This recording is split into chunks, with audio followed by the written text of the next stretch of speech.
Judge Judy leaned back in her chair that morning and looked straight at the cameras before she even opened the case file, because something about the energy inside that courtroom already felt wrong to me from the second I walked through those doors. In 35 years on the bench, I had seen arrogant people, spoiled people, rich people who thought money made them royalty. But there was a particular kind of entitlement sitting at the defendant's table that day that made the entire room feel colder. The plaintiff was a quiet woman named Sarah Chen, 58 years old, hands trembling, while she held a folded American flag against her chest like it was the only thing keeping her standing. Across from her sat Victoria Sterling, 26 years old, dressed like she was attending a fashion gala instead of a courtroom, wearing a charcoal designer suit that probably cost more than Sarah made. In 3 months, sunglasses pushed up into perfectly highlighted blonde hair, chewing gum while scrolling through her phone, as though the legal system of the United States was nothing more than an inconvenience, interrupting her manicure appointment. The case on paper looked simple enough: a traffic accident in downtown Washington, D.C., involving a total 2008 Honda Civic and $12,000 in damages. But I learned a very long time ago that small cases often hide the ugliest truths because people reveal who they really are when they think the stakes are too low for consequences. Sarah sat quietly while the clerk read the details, but Victoria rolled her eyes dramatically and whispered something to her attorney that made him visibly uncomfortable. Her lawyer, Bradford Wells III, was one of those polished Washington attorneys who spent decades helping powerful people bury embarrassing scandals before the public ever heard about them, and even he looked nervous, sitting beside her. When I asked Victoria to remove her sunglasses, she didn't respond immediately. She made me wait. 10 full seconds passed while the cameras captured every ounce of arrogance on her face before she finally slid them off slowly and muttered, "Whatever," under her breath, loud enough for everyone to hear. I noticed Sarah flinch at the disrespect, but she kept holding that folded flag close to her chest. I asked Victoria to explain the accident, and she sighed like a teenager forced to clean her room.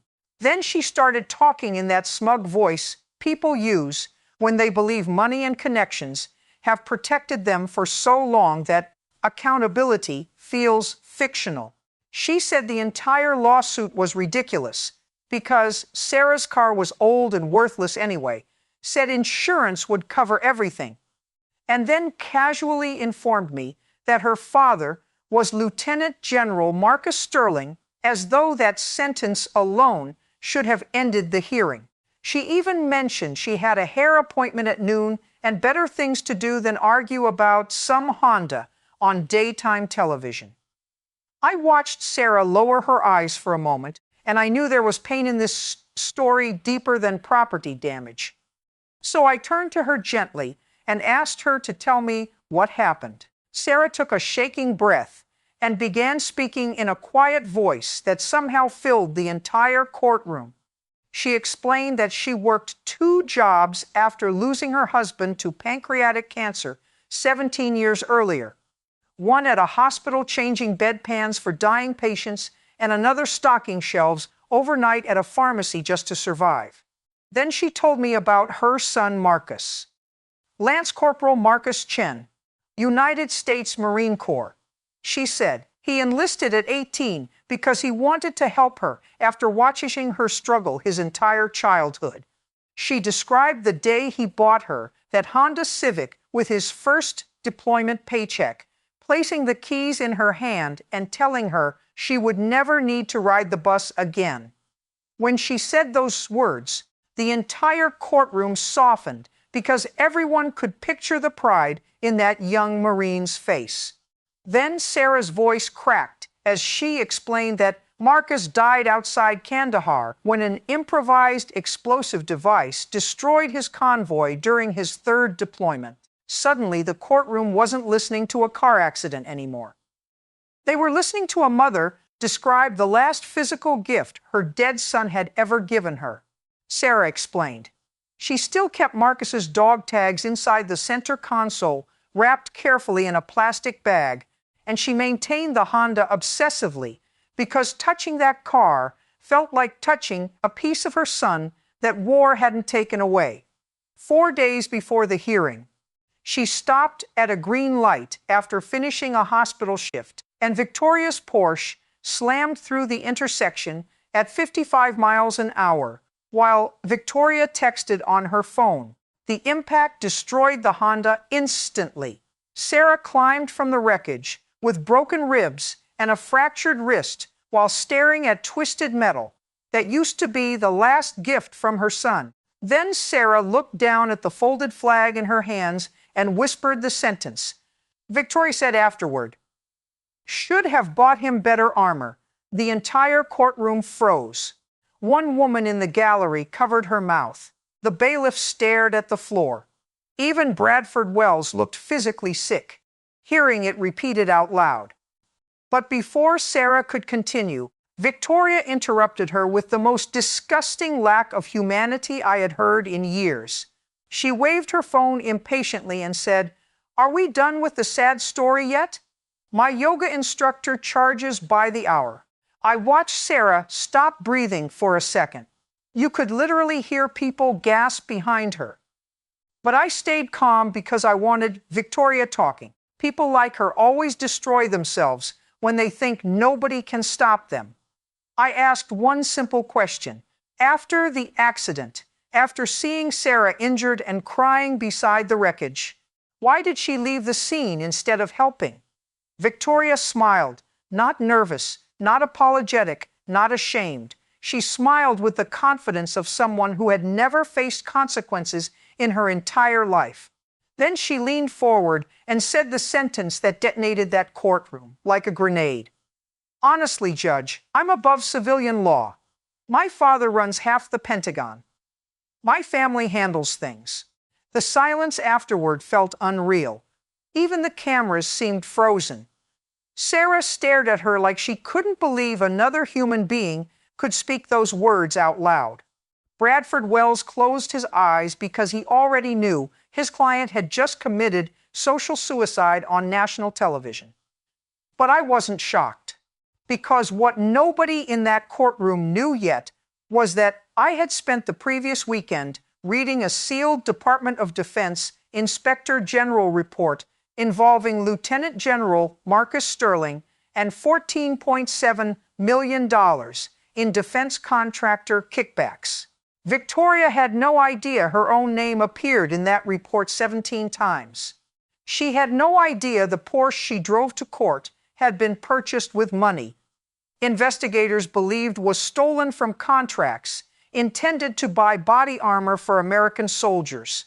She had no idea I already knew everything. So when she declared herself above the law, I leaned back slowly and opened the manila folder sitting beside me. Then I smiled.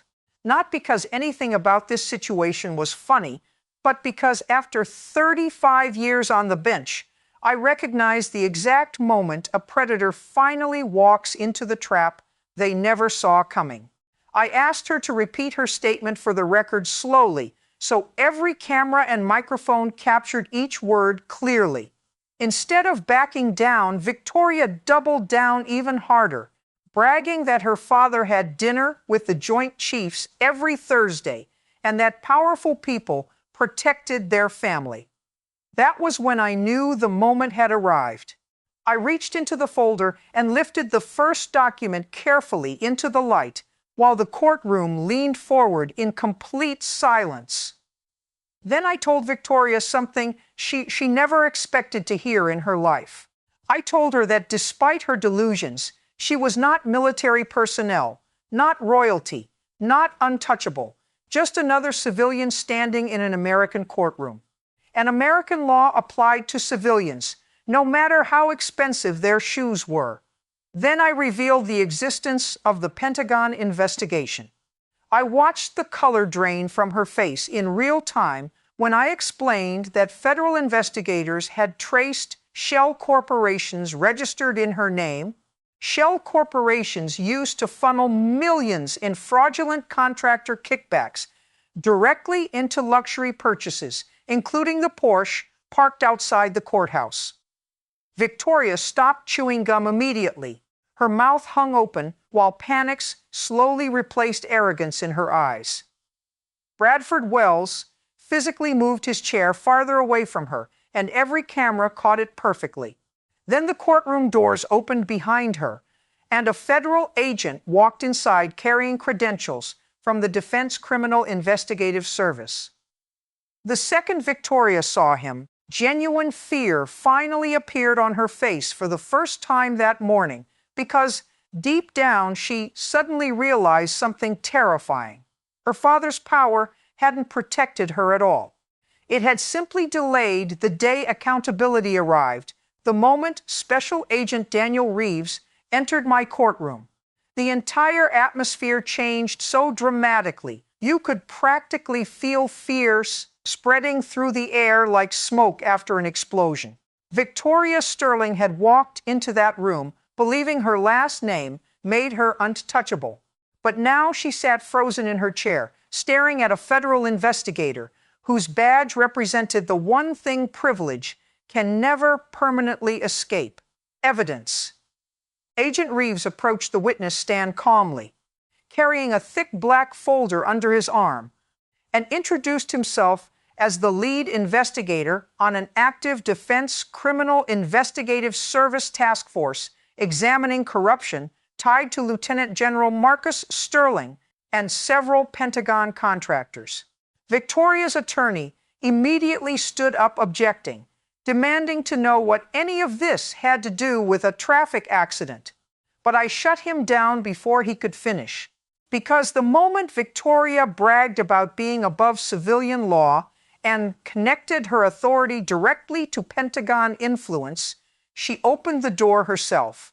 Reeves began explaining that federal investigators spent 14 months tracking millions of dollars routed through shell corporations tied to defense contracts intended for military equipment procurement. The room remained absolutely silent while he described how investigators discovered fraudulent invoices connected to body armor manufacturers supplying equipment to deployed American troops.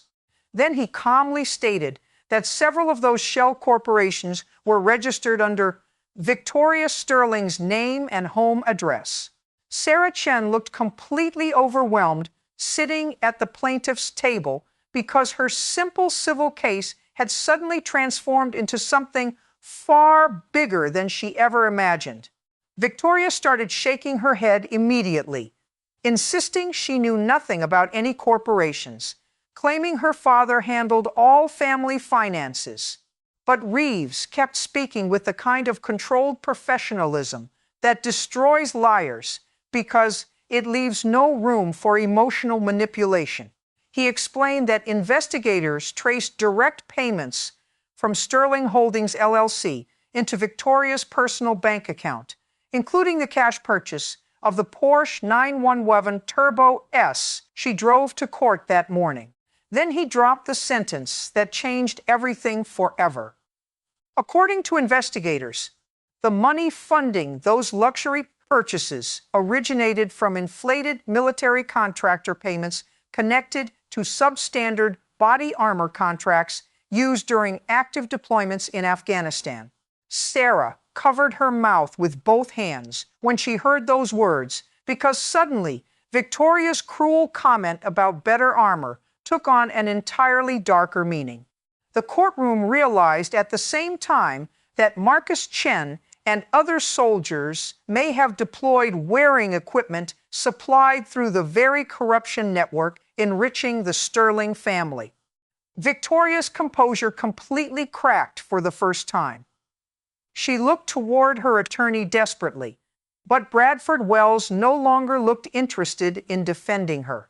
He looked terrified about protecting himself. I watched sweat forming around his collar while he quietly gathered papers from his briefcase, like a man already preparing his escape route before the ship fully sank. Then the courtroom doors opened again, and Colonel Janet Brooks, from the Army Judge Advocate General's Corps, entered carrying another thick file. Her posture alone told everyone this situation was catastrophic. She confirmed under oath that General Marcus Sterling had secretly been placed under administrative non-status 6 months earlier and stripped of access to sensitive Pentagon facilities after internal concerns about financial irregularities surfaced. The famous Thursday dinners with the Joint Chiefs Victoria bragged about? Fiction. They never existed officially. Her father had been quietly isolated while investigators built their case, but the Sterling family continued, pretending publicly that everything remained normal. Victoria stared at Colonel Brooks in disbelief, because this was obviously the first time she realized her father had been lying to his own family about how serious the investigation had become. Reeves then presented banking records showing nearly $47,000 transferred from Victoria's personal account to a private legal firm known for making previous criminal problems disappear. Suddenly, her history unfolded piece by piece inside that courtroom, like a criminal biography written in real time. Her DUI at 19 vanished after lawyers intervened. Harassment allegations at Georgetown disappeared after private settlements. Expulsions from elite schools got buried quietly through influence and money. Every consequence that should have taught her accountability instead taught her something much more dangerous, that power could erase reality itself. Victoria finally exploded emotionally, screaming that none of this was fair, accusing everyone of ambushing her, claiming her father was a decorated war hero who served the country for decades. But I looked directly at her and told her the truth nobody in her life ever forced her to hear before. I told her that serving in uniform means absolutely nothing if you betray the people wearing that uniform beside you. Real heroes don't steal from soldiers. Real patriots don't profit while young Marines die overseas wearing defective equipment purchased through corrupt contracts. Sarah began crying uncontrollably hearing those words, because for 17 years she carried the grief of losing Marcus while believing his death was simply tragic wartime fate. Now she sat inside a courtroom, discovering that greed and corruption might have contributed to the conditions surrounding deployments like her son's. Victoria collapsed into tears too, but they were no longer tears of arrogance or frustration. They were pure panic. The realization finally hit her that she wasn't sitting on a television set anymore. She was sitting at the center of a federal scandal, about to destroy one of the most powerful military families in Washington. Bradford Wells stood up carefully and requested an immediate recess for his client, but I denied it instantly because the American people deserve to watch accountability happen in real time after decades of privileged people buying silence behind closed doors. Then I turned towards Sarah again and asked one final question. I asked what she wanted most from this lawsuit. Not the money, not revenge, just truthfully what she hoped would happen. Sarah looked down at the folded flag in her lap before answering softly that she only wanted somebody to finally tell Victoria Sterling that her son's life mattered, that Marcus mattered. The gallery completely lost composure after hearing that. Veterans sitting in the audience wiped tears from their faces openly. Even several crew members behind the cameras looked emotional because Sarah wasn't asking for luxury or status or revenge. She simply wanted acknowledgement that her Marine son deserved dignity. I looked back at Victoria and asked whether she understood what she stole from Sarah beyond a vehicle. Victoria couldn't answer. She sat trembling with mascara running down her face while staring at the table, because for perhaps the first time in 26 years, nobody was rescuing her. Nobody could erase the cameras, erase the testimony, erase the federal evidence, or erase the monstrous cruelty of mocking a Gold Star mother. Reeves then revealed investigators recently obtained communication records linking General Sterling directly to defense contractors who intentionally delayed upgraded body armor shipments to maximize profit margins. Sarah nearly collapsed hearing that information because Marcus died during one of those deployment periods. The courtroom atmosphere became emotionally unbearable. Victoria tried apologizing repeatedly, insisting she never understood where the money came from, claiming her father controlled everything, but the damage was already irreversible. I told her something very simple. Ignorance purchased through luxury is still guilt. Every vacation, every designer bag, every expensive car she flaunted online was funded by taxpayer money meant to protect soldiers like Marcus Chen. Victoria buried her face in her hands, sobbing, while the cameras captured the complete destruction of the untouchable image she spent years building across social media. Then I prepared to deliver the ruling that would echo far beyond my courtroom walls, because this case was no longer just about Sarah Chen versus Victoria Sterling. It had become about whether America still believed accountability applied equally to everyone, regardless of rank, money, or political influence.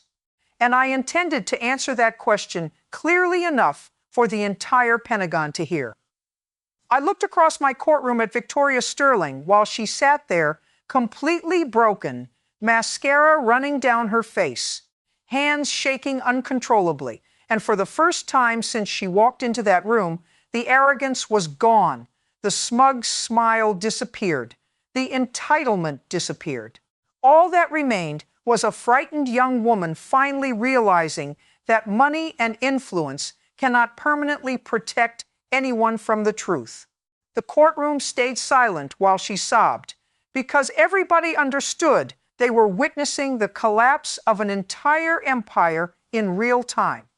Sarah Chen still held her son's folded American flag against her chest, but now she stared at Victoria not with hatred anymore, but with the exhausted sadness of someone who spent 17 years carrying grief while powerful people treated ordinary Americans like disposable background characters in their own country.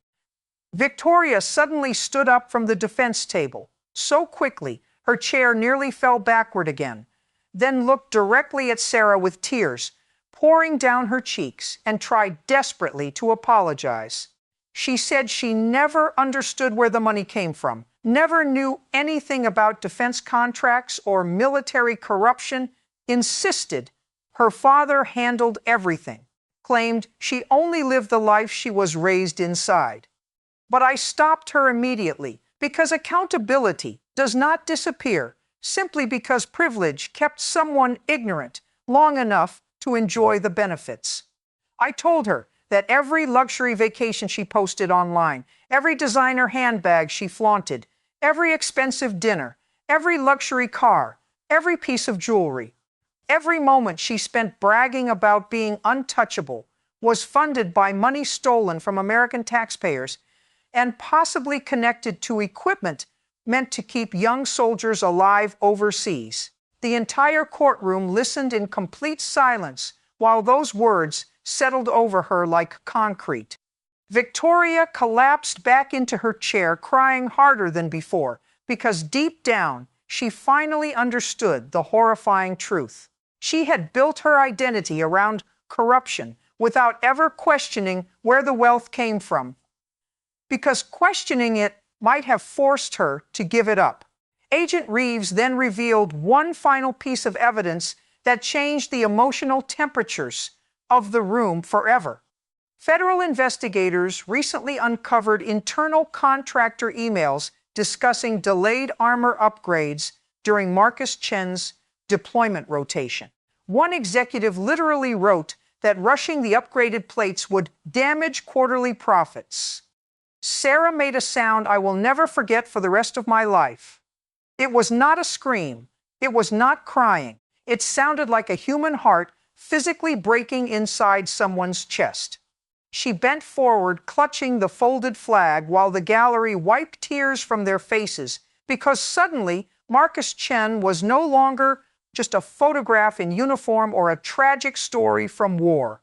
He became a symbol of every ordinary American family that sacrifices everything, while corrupt people behind closed doors turn patriotism into profit. I let the silence remain for several seconds, because sometimes silence carries more power than speeches ever can. Then I delivered my ruling. I awarded Sarah Chen $12,000 for the destruction of the vehicle and $50,000 in punitive damages for emotional distress caused by Victoria's conduct and her disgusting comment regarding Sarah's deceased son. But I didn't stop there, because the case demanded more than financial judgment. I formally referred the matter to the United States Attorney's Office for criminal review involving hit-and-run violations, reckless driving causing bodily injury, and obstruction concerns tied to sworn testimony inside my courtroom. Then I held up the court transcript and stated clearly that Victoria Sterling's declaration about being above civilian law would immediately be forwarded to the Department of Defense Inspector General's office as evidence connected to their ongoing investigation. Victoria buried her face into her hands again, sobbing uncontrollably, while Bradford Wells slowly packed his briefcase without saying another word, because he understood his client's world had just ended.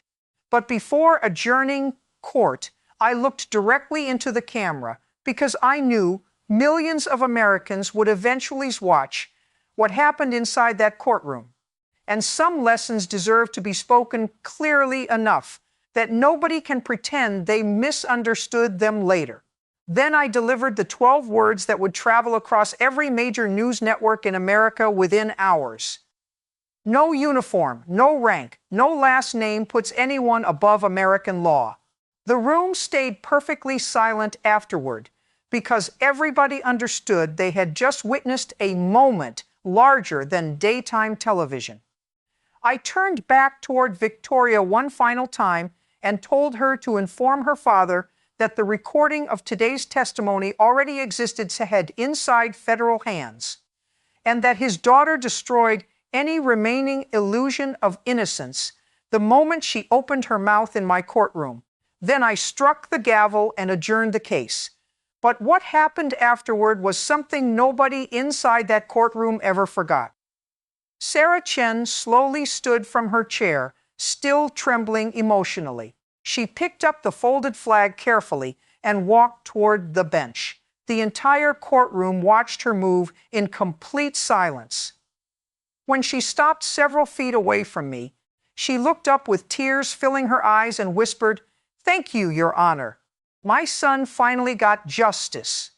I felt the weight of those words hit every person in that room. 35 years on the bench teaches you how rarely grieving people truly feel heard by the systems designed to protect them.